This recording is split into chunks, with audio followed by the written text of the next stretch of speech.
Makeup কি জিনিস তোমার সেটা ভুলে যেতে হবে। আমরা সব ভুলে যাব, আমি মেকআপ যা আছে সব ফেলে দিব। আর যখন আমাকে বলা হয়েছে দম আমি করছি, তখন থেকে মনে হচ্ছে যে এটা আমার রিবার্থ, এটা আমি নতুন করে আবার নিজেকে প্রুভ করছি। তো মেকআপ করা কি জিনিস সেটা ভুলে যাব। এবং আমার কাছে মনে হয় না যে আপনারা আমার দম সিনেমাতে কোনো জায়গায় মেকআপ দেখতে পারবেন। আজকে একটা জিনিস ওভারঅল খেয়াল করলাম, নিশো ভাই, মঞ্জুর ভাই এবং আপনি ওদের বিষয়টা পুরুষ মানুষ বাদ দিলাম, বাট আপনারা একদম ন্যাচারাল দেখা যাচ্ছে আজকে makeup. Is it true or not? Is it true or not? হ্যাঁ ট্রু, আমাকে একদম বাইন্ডিং দিয়ে দিয়েছে। আচ্ছা না, আগে এই প্রশ্নটা উত্তর দিই। সেটা হচ্ছে, আমাকে তো প্রথমেই বলা হয়েছে মেকআপ কি জিনিস তোমার সেটা ভুলে যেতে হবে। আমরা সব ভুলে যাব, আমি মেকআপ যা আছে সব ফেলে দিব। আমার কোনো মেকআপ নেই। এই শুটিং শেষ হওয়ার পর্যন্ত 1 মাস পরেও মনে হয় আপনারা দেখবেন আমি মেকআপ ছাড়া সব জায়গায় চলে গেছি।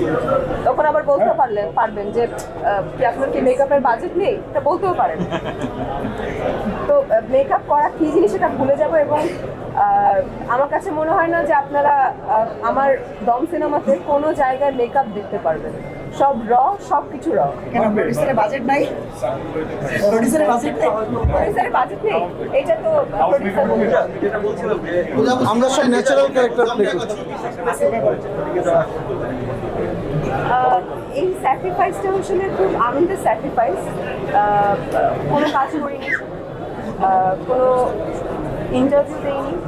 আপনাদের মতো, আপনারা আমার খুব ভালো লাগা ভালোবাসার মানুষ, আপনাদের সাথেও কথা বলি নাই, যেটা আসলে সব থেকে বড় স্যাক্রিফাইস।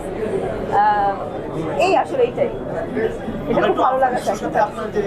সেক্ষেত্রে দম আপনার ক্যারিয়ারের জন্য একটা টার্নিং পয়েন্ট হতে যাচ্ছে কিনা, কি মনে করেন আপনার? এটা আমার কাছে, আমি সব যখন আমাকে বলা হয়েছে দম আমি করছি, তখন থেকে মনে হচ্ছে যে এটা আমার রিবার্থ, এটা আমি নতুন করে আবার নিজেকে প্রুভ করছি।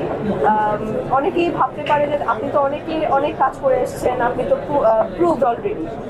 আমার কাছে মনে হয় না যে আমি এখনো দম করার পরে বুঝতে পারবো যে আসলে কতটুকু পেরেছি। এবং আমি চেষ্টা করবো আবার নিজেকে প্রুভ করার জন্য।